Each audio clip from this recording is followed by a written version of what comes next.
ఓం నమః శివాయ.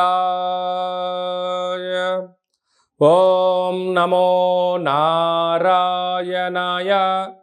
కర్మ నివారణ, నరదృష్టి నివారణ, సంచిత ప్రారబ్ధ ఆగమిక కర్మ నివారణ, తులాభార కాల భైరవాయ నమో నమః. ఓం దిగంబరాయ విద్మహే గజవాహనాయ ధీమహి తన్నో కపాలకాల భైరవ ప్రచోదయాత్.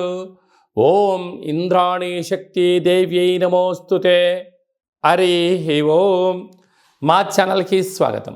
చూస్తున్న వీక్షకులకు, ప్రేక్షకులకు, ప్రియ కాళ భైరవ భగవద్బంధులకి స్వాగతం పలుకుతూ, మమ్మల్ని ఎంతగానో ఆదరిస్తూ ఉండబడినటువంటి ప్రియ సోదర సోదరీమణులకు అందరిపైనను, సనాతన ధర్మ సంరక్షకులకు, జ్యోతిష్య అభిమానులకు అందరికీ కూడా స్వాగతం పలుకుతూ, ఆదివారం అమావాస్య పుష్యమి నక్షత్ర సందర్భంగా అందరికీ నిండు నూరేళ్ల ఆయురారోగ్యాలను ప్రసాదించాలని శ్రీ కాళీ సమేత కాళభైరవ స్వామిని వేడుకుందాం.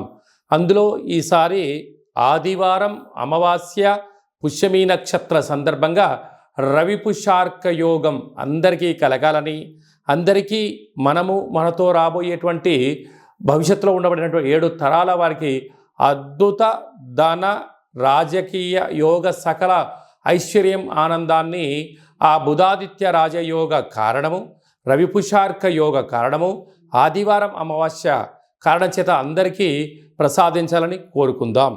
1/8/2024 నుండి 15/8/2024 వరకు పుట్టినటువంటి వారందరికీ కూడా ముందస్తుగా జన్మదిన శుభాకాంక్షలు. గతంలో వివాహం చేసుకున్న వారికి వివాహ వార్షికోత్సవ శుభాకాంక్షలు. ద్వాదశ రాశుల్లో గ్రహ గమనాన్ని ఒకసారి వీక్షింపచేద్దాం. వృషభ రాశిలో కుజుడు మరియు దేవగురు బృహస్పతి సంచార స్థితి, కర్కాటక రాశిలో రవి సంచార స్థితి, సింహరాశిలో బుధ శుక్ర సంచార స్థితి, కన్యరాశిలో కేతు భగవానుడు సంచార స్థితి, కుంభరాశిలో శని భగవానుడు వక్రగమన సంచార స్థితి, మీనరాశిలో రాహు సంచార స్థితితో ద్వాదశ రాశుల్లో గ్రహ గమనాలు ఈ విధంగా ఉన్నాయి. మిథున రాశి వారు ఈ ఆదివారం అమావాస్య పుష్యమి నక్షత్ర సందర్భంగా, కాళ అమావాస్య కాళాష్టమి సందర్భంగా ఎలాంటి విధి విధానాలు పాటించడం వలన జాతకంలో గ్రహయోగం కలిగి మీరు అపార కుబేర సంపన్నులు అవుతారో ఈ వీడియోలో తెలుసుకుందాం. మిథున రాశిలో ఏ నక్షత్రాలు వస్తాయి అనగా, మృగశిర నక్షత్రంలోని 3వ పాదం, 4వ పాదం, ఆరుద్ర నక్షత్రంలోని 4 పాదాలు, పునర్వసు నక్షత్రంలోని 1, 2, 3 పాదంలో కలిపితే మిథున రాశి అవ్వడం జరుగుతుంటుంది. చాలామందికి పుట్టినటువంటి కాల సమయంలో డేటా ఆఫ్ బర్త్లు లేనటువంటి కారణం వలన పేరు యొక్క మొదటి అక్షరాన్ని అనుసరిస్తూ ఆ రాశిని తెలుసుకునే ప్రయత్నం చేద్దాం. కా, కీ, కు, ఖం, అజ్ఞ, ఛ, కే, కో, హ అక్షరాల వారందరూ కూడా మిథున రాశి జాతకులే. మిథున రాశి యొక్క అధిపతి బుధుడు. అలాగనే వీరికి ధనావాకు కుటుంబ స్థానంలో రవి సంచారం చేయడం వలన, ఆ రవి భగవానుడు కర్కాటక రాశిలో జలరాశిలో ఉండడం వలన వీరికి పట్టిందల్లా బంగారం అవడం, గళగళ పారుతున్న గోదావరి నదిలాగా మీరు చేస్తున్న కష్టానికి శ్రమకు తగిన ఫలితము ధనం రాబోతుంది. కనుక దీపం ఉండగానే ఇల్లు చక్కబెట్టుకోవాలని పెద్దవాళ్ళు ఎలా చెప్తుంటారో, సమయం, ధనం, ఆరోగ్యాన్ని కాపాడుకునే ప్రయత్నం చేయండి. అంతా విజయము మిథున రాశి వారి సొంతం అని చెప్పి గమనించాలి. తృతీయంలో బుధ శుక్ర సంచార స్థితి, తల్లిదండ్రుల నుంచి, అన్నదమ్ముల నుంచి, అక్కాచెల నుంచి మీకు రావాల్సినటువంటి తరతరాల నుంచి వచ్చే ఆస్తి మీ సొంతం కాబోతుందని చెప్పి గమనించాలి. అర్ధాష్టమ కేతు, చిన్న చిన్న విషయాలకు ఆందోళన తగదు. రహస్యమైనటువంటి ధనపరమైనటువంటి వ్యాపార కార్యక్రమాలకు కానీ, ఫోన్ లావాదేవీలు కానీ, ఓటీపీలు కానీ ఎంతో భద్రపరచుకోవాలని చెప్పి జ్యోతిర్విజ్ఞానం తెలియచేస్తుంది. వ్యయంలో కుజుడు గురు సంచార స్థితి ఉండడం వలన, కుజదోష ప్రభావం కారణం వలన, అలాగనే మీ జన్మ నక్షత్రం రోజున అమావాస్య రోజున వాగ్వివాదాలకు దూరంగా ఉండండి. అదియే కాకుండా నదీ ప్రయాణాలకు దూరంగా ఉండండి. దూర ప్రయాణాలు చేయొద్దు. వీలైనంత వరకు మౌనం, ధ్యానం, ఆధ్యాత్మికత మంచిది.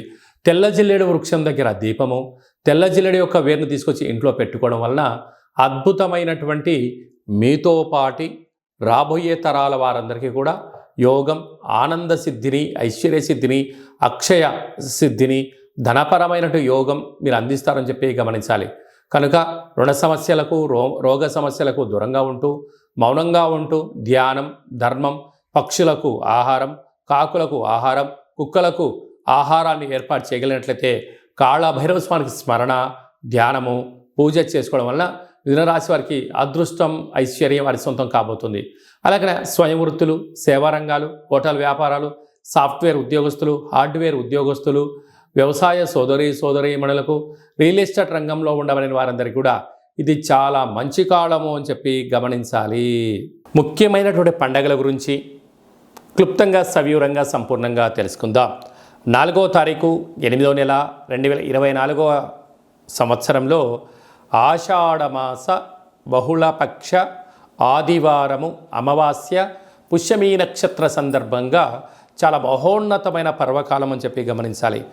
ఆదివారం అమావాస్య వస్తేనే అందరికీ పెద్ద పండగ.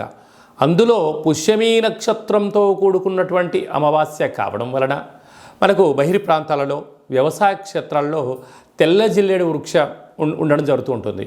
ఏపుగా పెరిగినటువంటి వృక్ష దేవత కింద శ్వేతార్క వరసిద్ధి మహాగణపతి స్వామివారు వృక్ష రూపంలో ఉండడం జరుగుతుంటుంది. ఆ గణపతి స్వామివారిని తెచ్చుకొని గృహంలో ఉంచుకున్నట్లయితే మనకు భావి తరాలకు 7 తరాల వారికి అద్భుతమైన ఆనంద యోగం, అమృత యోగం, ధనయోగం, రాజకీయ యోగం కలుగుతుందని చెప్పి గమనించాలి. కనుక మనం అమావాస్య రోజు ఉదయాన్నే నిద్రలేచి ఇంటినల్లా శుద్ధి పెట్టుకొని మంగళ స్నానాలు చేసుకొని ఇంటికి మామిడాకులు, కొబ్బరాకులను ఏర్పాటు చేసుకొని సూర్య నమస్కారం చేసి సూర్య భగవానికి అర్ఘ్యం వదిలిపెట్టడము, ఒక తెల్ల జిల్లేడు ఆకులలో చక్కెర పొంగలి పాయసాన్ని భగవంతుడికి నైవేద్యంగా ఏర్పాటు చేయడము, సూర్య నమస్కారాలు, సూర్య ఆసనాలు, సూర్యోపాసన, ఓం హ్రాం హ్రీం రౌం సహ సూర్యాయ నమః అనేటువంటి మంత్రాన్ని ఒక 108 సార్లు తప్పకుండా పారాయణం చేసినట్లయితే అద్భుత యోగం కలుగుతుందని చెప్పి గమనించగలగాలి. అలాగనే మధ్యాహ్నం పూట గతించినటువంటి పెద్దవారి పేరు పైన నువ్వులు, దర్భలు, నీళ్ళను వదిలిపెట్టడం, పక్షిరాజవారైనటువంటి కాకిరాజు వారికి ఆహారాన్ని ఏర్పాటు చేయడం, గతించిన వారి పేరు పైన సునకపు మహారాజులకు ఆహారం ఏర్పాటు చేయడం, దేవాలయంలో బ్రాహ్మణుడికి స్వయంపాక దానాన్ని ఏర్పాటు చేయడం వలన గతించినటువంటి వారి యొక్క పితృదేవతల యొక్క ఆశీస్సులు ఉంటాయని చెప్పి గమనించాలి. సాయం సంధ్య కాగానే సాయంత్రం 4:30 నుండి 6 గంటల వరకు రాహుకాల సమయం ఉంటుంది కనుక ఇంట్లో ఒక అష్టదళ పద్మాన్ని వేసుకొని నిమ్మకాయలతో దీపాన్ని వెలిగించడము, విష్ణు సహస్రనామ పారాయణం కానీ లలిత సహస్రనామ పారాయణం చేయడం వలన ఇంటిలో రాహుకాలంలో చేసే పూజ ఫలిత ప్రభావం వలన నరదృష్టి, శత్రు ప్రభావాలు తొలగిపోతాయి. చీకటి పడ్డాక లేకుంటే ఉదయం కానీ ఇంటికి ఒక ఎర్రటి గుమ్మడికాయను దిష్టి తీసి పలగొట్టడం, దారం కలిగిన నిమ్మకాయని కట్ చేసి గడపకు ఇటువైపు అటువైపు పెట్టడం, కార్లను, ఫ్యాక్టరీలను, కర్మాగారాలను శుద్ధి పెట్టుకొని సాంబ్రాణితో ధూపం వేయడం వలన ప్రశాంతత కలుగుతుందని జరుగుతుంది.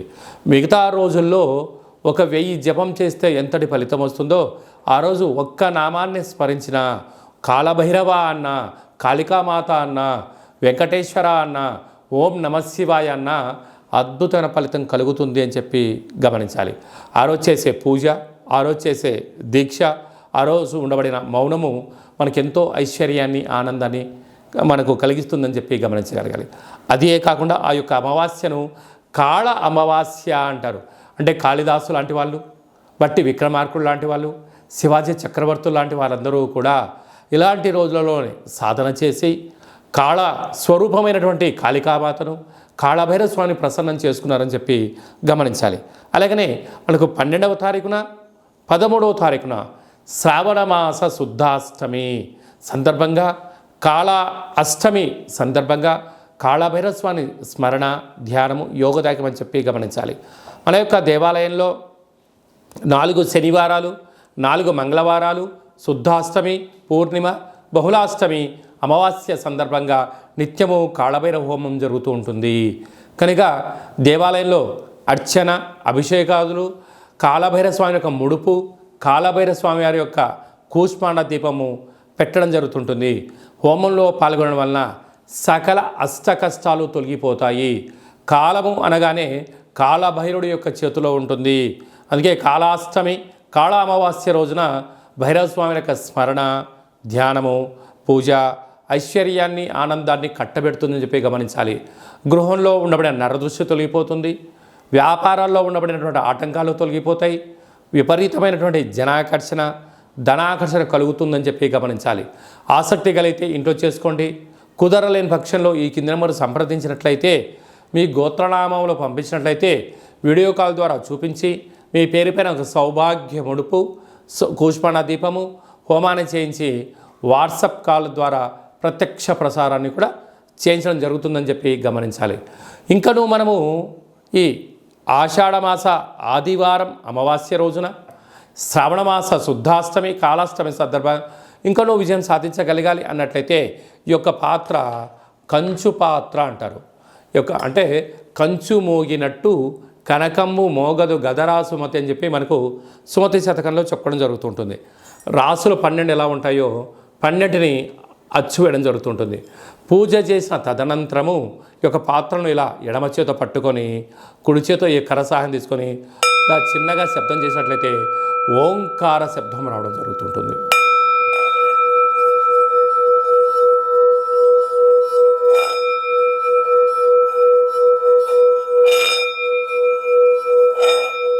ఈ ఒక ఓంకార శబ్దం ధ్వని వలన మానవుని యొక్క శరీరంలో చక్రాలు వికసింపచేయడం, ఇంట్లో ఉండబడినటువంటి దరిద్ర దేవత బయటికి వెళ్ళడం, గ్రామంలో సంచరించేటువంటి మహాలక్ష్మి దేవత గళ్ళు గళ్ళుమంటూ మన ఇంటికి రావడం, మన ఇంట్లో అమ్మవారు కూర్చోవడం వలన సకల ఐశ్వర్యానికి, సకల ఆనందానికి అపార కుబేర సంపన్నులు అవుతారని చెప్పి గమనించాలి.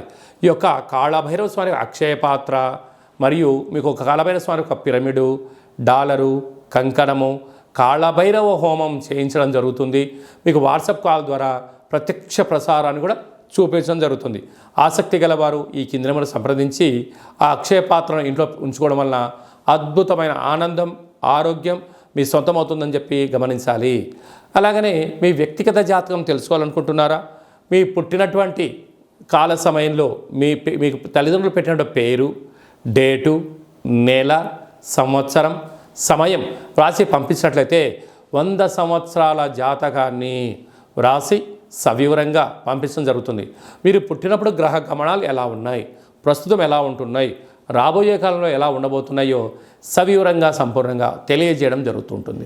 అలాగనే చాలామందికి పుట్టినటువంటి కాల సమయంలో డేటా బర్త్లు లేనటువంటి వారందరికీ మీ పేరు యొక్క మొదటి అక్షరాన్ని అనుసరిస్తూ రాసి తెలియచేస్తూ ప్రస్తుత కాలమాన ప్రకారంగా గ్రహ గమనాలు ఎలా ఉన్నాయి, భవిష్యత్తులో ఎలా ఉండబోతున్నాయో అనేటువంటి విషయాన్ని తెలియచేస్తూ రమణ శాస్త్రం ద్వారా అనగా గవ్వల ద్వారా భూత, భవిష్యత్, వర్తమానాన్ని తెలియజేయడం జరుగుతుంది గవ్వల ద్వారా.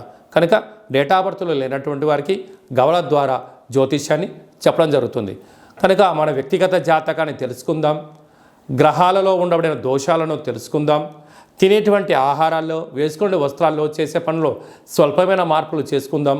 అద్భుతమైన, ఆనందకరమైన, ఆరోగ్యకరమైన, కుబేర సంపన్నమైన జీవితానికి స్వాగతం పలుకుతాం. కనుక ఆసక్తి గలవారు ఈ కింద సంప్రదించి అపాయింట్మెంట్ తీసుకొని సంప్రదించగలరు.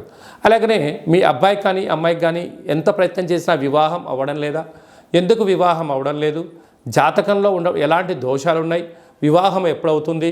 ఎలాంటి అబ్బాయితో అమ్మాయితో కలపడం వలన వీరి యొక్క గణగుణాలు బాగుంటాయో తెలుసుకోవడం జరుగుతుంటుంది. కనుక జాతకాన్ని తెలుసుకుందాం, మంచి వివాహ సంబంధం తెచ్చుకుందాం, భావితరాల్లో మంచి ఆనందకరం జీవితం పొందుదాం. కనుక వచ్చేటువంటి జాతకాన్ని వధువరుల యొక్క పాదాలు, గుణాలు, సంతాన యోగము, అలాగనే విదేశీయాన యోగము, ఎలాంటి యోగాలు ఉన్నాయో కూడా తెలుసుకుందాం.